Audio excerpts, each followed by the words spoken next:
രാജ്യാന്തര വാർത്തകളുടെ സമയമാണ്. പി ജെയിംസ് സാർ ഇന്നും തിരുവനന്തപുരത്ത് നിന്നാണ് ചേരുന്നത്. ഗസയിൽ അങ്ങനെ ഇസ്രായേൽ കരസേന സംഘടിതമായ നീക്കം തുടങ്ങിയിരിക്കുന്നു. അതെ, വെടിനിർത്തൽ സാധ്യത തകർത്ത് രക്തച്ചൊരിച്ചിൽ നടത്താനെന്ന് ഹമാസ് പറയുകയാണ്. ഇസ്രായേലിലെ സൈനിക നീക്കത്തെ എതിർത്ത് ഫ്രാൻസും ബ്രിട്ടനും യൂറോപ്യൻ രാജ്യങ്ങളും എത്തിയിരിക്കുന്നു. 25 പലസ്തീനികൾ കൂടി കൊല്ലപ്പെട്ടു എന്ന വാർത്ത വരുന്നുണ്ട്. James sir, good morning. Good morning Hashmi, good morning Smitha. Hi James sir, നമ്മൾ ഈ കഴിഞ്ഞ ദിവസങ്ങളിൽ ഇസ്രായേൽ അല്ലെങ്കിൽ ഗസയിൽ കാണുന്നത് ഒന്നാം തരം ജനോസൈഡാണ്, വംശഹത്യയാണ്. അത് പിടിച്ചെടുക്കുക എന്ന് പറയുന്ന ശ്രമം, ഈ പറഞ്ഞ കുഞ്ഞുങ്ങളെ, ഇപ്പോൾ 18,000 കുഞ്ഞുങ്ങളെ അല്ലെങ്കിൽ ഭക്ഷണം കഴിക്കാൻ നിൽക്കുന്നവരെ പോയിന്റ് ബ്ലാങ്കിൽ വെടിവെച്ചു കൊള്ളുന്ന ഇസ്രായേൽ സൈനികർ. ഗസ പിടിച്ചെടുക്കുക എന്ന് പറഞ്ഞാൽ ആ നരമേധം, ആ കൂട്ടക്കൊല, ചോര ഒഴുക്ക് കുറച്ചുകൂടി രൂക്ഷമാക്കാൻ ഇസ്രായേൽ തീരുമാനിക്കുന്നു, മറ്റേതെങ്കിലും രാഷ്ട്രങ്ങളുടെ പിന്തുണയില്ലാതെ. അങ്ങനെയല്ലേ അതിനർത്ഥം, ജെയിംസ് സാർ?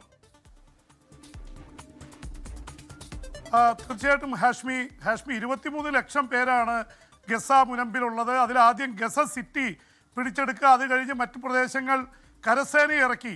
അവിടെ ടാങ്കുകളൊക്കെ ഉണ്ടായിരുന്നെങ്കിൽ ഇത്രയും വലിയ ഒരു സംഘടിത നീക്കം ആദ്യമായിട്ടാണ്. 60,000 റിസർവ് സേനയെ ഇസ്രായേൽ ഇറക്കുന്നുവെന്നാണ് മനസ്സിലാവുന്നത്. ഒപ്പം തന്നെ ഗസയിലേക്ക് ഇപ്പോൾ തന്നെ അതിൻ്റെ പല സിയോറ്റിനടക്കമുള്ള മറ്റേ ജബാലിയ തുടങ്ങിയിട്ടുള്ള മേഖലകളിലേക്ക് സൈന്യം കയറിക്കഴിഞ്ഞു.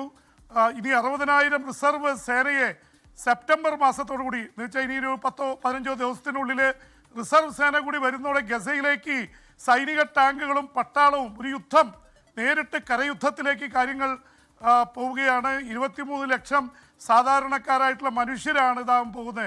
അവർ ഹമാസിനെ ടാർഗറ്റ് ചെയ്യുന്നു എന്ന് പറയുമ്പോഴും ഹമാസൊക്കെ തുരങ്കങ്ങളിലും ഒളികേന്ദ്രങ്ങളിലുമാണ്. ഹമാസ് അല്ല കൊല്ലപ്പെടുന്നത്, അവിടെ കൊല്ലപ്പെടുന്നത് സ്ത്രീകളും കുട്ടികളുമാണ്. കഴിഞ്ഞ 22 മാസമായി നമ്മൾ പറഞ്ഞുകൊണ്ടിരിക്കുന്നതാണ്. അപ്പോൾ ഒരുപക്ഷെ ഒരു വിഭാഗം പ്രേക്ഷകരെങ്കിലും ഹമാസിനെ ആണ് കൊലപ്പെടുത്തുന്നത്, എന്തിനാണ് ചോദ്യം ചെയ്യുന്നത് എന്നുള്ള ചോദ്യം ഉദിക്കുന്നുണ്ട്. പക്ഷേ ഇവിടെ കൊല്ലപ്പെടുന്നത്, ഇതുവരെ കൊല്ലപ്പെട്ട 62,000-ലധികം പേരിൽ 70-80% സ്ത്രീകളും കുട്ടികളും സാധാരണക്കാരുമാണ്. ഹമാസിൻ്റേതെന്ന് പറഞ്ഞ് കൊല്ലപ്പെടാവുന്നത് വളരെ ചുരുക്കം പേരാണെന്നാണ് അന്താരാഷ്ട്ര ഏജൻസികളും ഇസ്രായേലിനെ പിന്തുണയ്ക്കുന്ന സഖ്യകക്ഷികൾ വരെ പറയുന്നത്. എന്തായാലും ഇസ്രായേലിൻ്റെ പുതിയ നീക്കത്തിനെതിരെ യൂറോപ്യൻ രാജ്യങ്ങൾ ഏതാണ്ട് ഒന്നടങ്കം രംഗത്ത് വന്നിട്ടുണ്ട്. ഫ്രാൻസ് ഈ മണിക്കൂറുകളിൽ എതിർത്തിരിക്കുന്നു, ബ്രിട്ടൻ എതിർത്തിരിക്കുന്നു, മറ്റ് യൂറോപ്യൻ രാജ്യങ്ങൾ, ഓസ്ട്രേലിയ, കാനഡ തുടങ്ങി യഥാർത്ഥത്തിൽ ഇസ്രായേലിൻ്റെ സഖ്യകക്ഷികളായിട്ട് അറിയപ്പെടുന്നവരൊക്കെ അമേരിക്ക ഒഴികെ എല്ലാവരും പിൻവാങ്ങിക്കഴിഞ്ഞു. ഹമാസ് പറയുന്നത് ഇത് വെടിനിർത്തൽ സാധ്യതയിലേക്ക് എത്തിക്കൊണ്ടിരിക്കെ അത് തകർക്കാനും രക്തച്ചൊരിച്ചിലുണ്ടാക്കാനും ഇസ്രായേൽ നടത്തുന്ന നീക്കമെന്നാണ്. പക്ഷേ ഹമാസിന് എതിരെ ഇസ്രായേൽ രംഗത്ത് വന്നിരിക്കുന്നത് ഈ 50 ബന്ദികളെ 22 മാസമായി ഹമാസ് കൈവശം വെച്ചിരിക്കുകയാണ്. 250 പേരുണ്ടായിരുന്നു, 200 പേര് വിട്ടയക്കുകയോ മരിച്ച് ഒക്കെ തിരിച്ചു കിട്ടി. 50 പേരുടെ കാര്യത്തിൽ ഒറ്റയടിക്ക് ഇസ്രായേലിന് തിരിച്ചു വേണമെന്നാണ് ഇസ്രായേൽ പറയുന്നത്. 2 ഘട്ടമായി കൊടുക്കാമെന്ന് ഹമാസ് പറയുന്നു.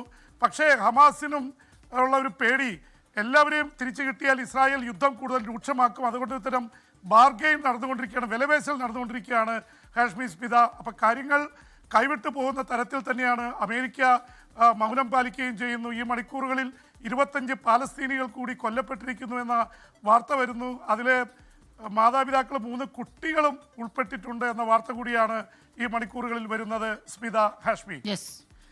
ജെയിംസ് സാർ, ഇപ്പോൾ ഈ യുക്രൈൻ റഷ്യ വിഷയത്തിലും അതുപോലെ തന്നെ സമാധാനം അകലെയാകും എന്നുള്ള രീതിയിലുള്ള സൂചനകൾ വരുന്നുണ്ട്. ലോകത്തെവിടെയായാലും ഏത് സമയത്തും 24 വാർത്തകളും ഓഗ്മെന്റഡ് റിയാലിറ്റി പാക്കേജുകളും എക്സ്പ്ലെയിനറുകളും വിശദമായി കാണാൻ ഞങ്ങളുടെ യൂട്യൂബ് ചാനൽ നിങ്ങൾക്ക് സബ്സ്ക്രൈബ് ചെയ്യാം.